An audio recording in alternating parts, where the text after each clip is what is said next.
여러분 안녕하십니까? 크립토토마토 인사를 드려보고 있습니다. 어제 9 뭡니까? 99 비둘기 99 99콘 아이스크림 아니죠. 바로 9억 달러. 비트코인 현물 ETF에 9억 달러가 유입이 되었습니다. 새해가 밝아오니까 다시 한번 기관들이 힘차게 비트코인을 매입해주고 있는 것이 아닌가. 더욱더 자세한 소식 알아보기 전에 이야, 어제 또 후원을 주신, 그것도 은행 계좌를 통해서 직접 후원을 주신 세계 1위 벼락부자님 정말 감사드립니다. 올해에는 세계 1위 벼락부자에서 세계 1위 벼락갑부 혹은 벼락 천둥 억만장자가 되실 수 있기를 응원합니다. 자, 그러면 바로 이어서 현물 ETF에 누가 자금을 밀어 넣었나 보도록 하겠는데요. 어제 가장 많은 자금이 유입된 곳은 피델리티였었습니다. 3억 5,700만 달러. 그 뒤를 이어서 블랙락에서 2억 5,210만 달러, 돈나머니의 아크인베스트에서 2억 2,260만 달러가 유입이 되었습니다. 연말까지 잠깐 부진했다가 이런 부진을 한 번에 끊어주는 이런 흐름 같은 경우는 바로 이 비트코인에 대한 기관 투자자들의 신뢰가 증가하고 있음을 여실히 보여주는 한 예라고 볼 수가 있겠습니다. 앞으로 더욱더 많은 자금들 유입을 기대를 해보는데, 이에 질 수 없다 마이크로 스트래터지 우선주 공모로 최대 20억 달러를 조달할 계획을 가지고 있다고 합니다. 20억 달러로 뭐 하느냐? 비트코인 산다라고 하죠. 비트코인에 몰빵을 치고 있는 마이크로 스트래터지와 마이클 세일러, 이 여사는 갤럭시 리서치에서 올해 예상을 이렇게 했는데요. 5개 국가에서 비트코인을 전략적인 자산으로 채택하게 될 것이며 비트코인 가격은 18만 5천 달러까지 쏘게 될 수 있을 것이다 라는 예상을 남겼습니다. 자, 근데 문제는 어떤 국가들이 비트를 채택할 것이다, 구체적으로 이름을 나열하지는 않았는데요. 이러한 국가들 간의 경쟁, 특히 주요 강대국과 비동맹인 국가들이나 대규모 국부 펀드를 보유한 국가들이 비트코인 채굴과 보유 전략을 강화할 것이다라고 예상을 했습니다. 예를 들어서 미국과 중국, 러시아 등등을 들 수가 있겠는데요. 그 외에 다른 나라들, 어떤 나라들에서 비트코인을 공식적으로다가 전략적인 자산으로 채택을 할 것인가. 근데 사실 제가 봤을 때 일단 가장 먼저 이미 채택을 했다라고 봐도 무방한 국가는 부탄이 아닌가 싶습니다. 이네들은 국가 차원에서 비트코인을 채굴을 함으로써 엄청난 수익을 올리고 있죠. 비트코인 보유량도 전 세계 5위인데 비트코인 보유 상위 국가들 중에 부탄이랑 엘살바도르만 빼고 다른 국가들 같은 경우는 범죄자들로부터 압수를 한 것. 엘살바도르는 비트를 매수, 부탄은 채굴을 해가지고 비트 물량을 모으고 있습니다. 이런 점에서 봤을 때 각 국가들이 비트코인을 얼마나 중요하게 여기는지를 알 수가 있는 한 부분이라고 볼 수가 있겠죠. 여기에 이제 미국이나 중국 등 강대국들이 참여를 하게 된다. 그러면은 지대로 불을 붙일 수가 있게 되는 것입니다. 자, 미국에서는 아직까지도 사실 이를 두고 가능하다, 불가능하다 말이 많은데요.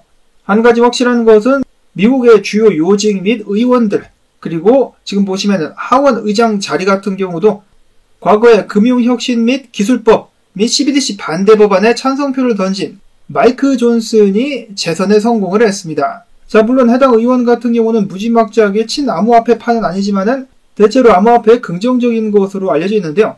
굳이 따져보자면은 당연히 비트코인을 전략적 준비자산으로 만드는 데 있어가지고 찬성을 하지 않겠느냐라고 사람들은 예상을 해보고 있습니다. 이어서 어제 잠깐 언급이 되었었던 마라홀딩스의 CEO 같은 경우는 올해 비트코인 가격 20만 달러까지 본다라고 합니다. 채굴업체 사장님이 또 이렇게 말씀을 해주시니까 왠지 좀 더 믿음이 가는 것 같죠? 비트코인 20만 달러? 가즈아! 지속적인 상승을 위해서는 비트코인이 9만 9천 달러 위에서 안착을 해주는 것이 중요하다라고 하는데요. 꽥꽥 우리 선생 같은 경우는 사람들이 더욱더 환희에 차기 전에 빨리 올라가서 안착을 하는 것이 좋겠다라고 이야기를 했습니다. 자, 근데 반대의 경우도 생각을 해봐야 되겠죠. 이거 뚫지 못하면은 하락세가 다시금 이어질 수가 있겠습니다.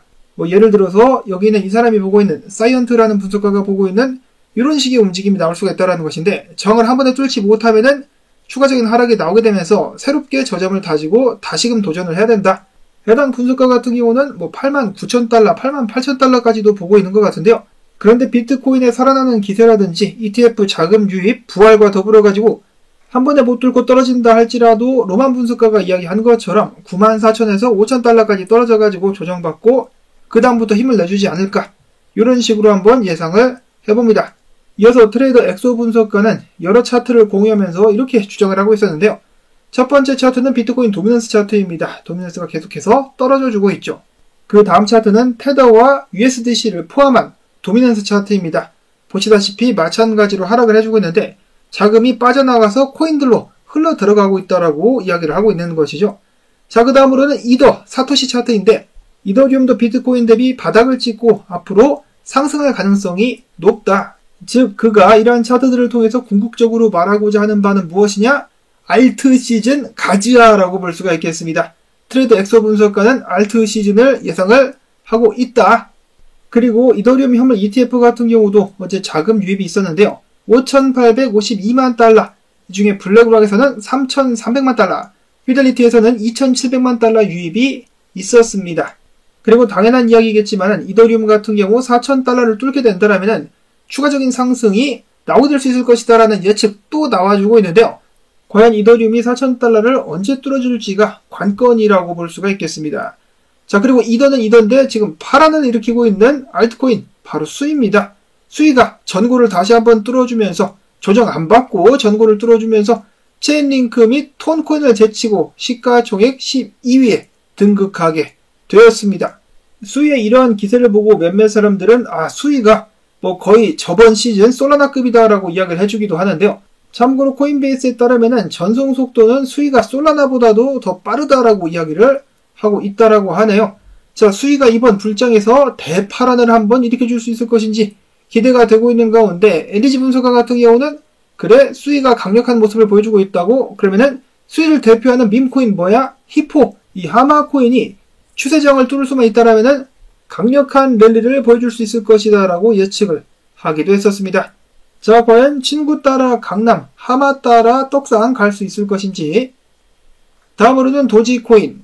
최근에 많이 올랐는데요. 크립토 블랙 분석가는 이 정도 반등 및 상승한 것은 아무것도 아니다. 도지코인의 기술적인 목표가 어디냐? 차트상으로 봤을 때 딱 1달러가 된다라고 하네요. 1달러에 딱 맞아 떨어진다. 신기하죠? 자, 도지코인 올해 1달러 찍으로 한번 갈 수 있을 것인가? 이어서 암호화폐 시장의 분위기가 살아나니까 점점 또 퍼드를 뿌리려고 폼을 잡는 것인지 최근에 이런 기사가 나오기도 했었습니다. 폭스 비즈니스의 엘레너워 터렛 기자에 의하면 미국의 연방 예금 보험공사가 암호화폐에 재를 뿌리기 위해서 은행에 특정 암호화폐 상품 관련 활동을 중단할 것을 요청하는 25통의 서한을 보내기도 했었다라고 합니다. 가짜뉴스 뿌리기 딱 좋은 소재가 아닌가 싶은데요. 근데 조금 더 자세히 보시면은 해당 서한 같은 경우는 2년에서 3년 전에 작성된 것이라고 하네요. 그때 한번 판을 엎으려고 노력을 했었는데 그들의 뜻대로는 되지 않고 오히려 현물 ETF가 승인이 돼버리면서 그리고 트럼프가 당선이 돼버리면서 본격적인 암호화폐 시대가 도래하고 있습니다. 연방예금보험공사 양아치네. 하루빨리 암호화폐에 반대하는 악의 무리들이 고개를 숙일 수 있기를 바라보면서 오늘 나온 정보들 도움되셨다면 주말에는 내가 광주된 요리사 광고 영상 한 편만이라도 마지막까지 틀어주기, 좋아요 및 댓글 부탁을 드리면서 저는 다음에 새로운 소식 가지고 또 인사를 드리도록 하겠습니다. 안녕히 계십시오.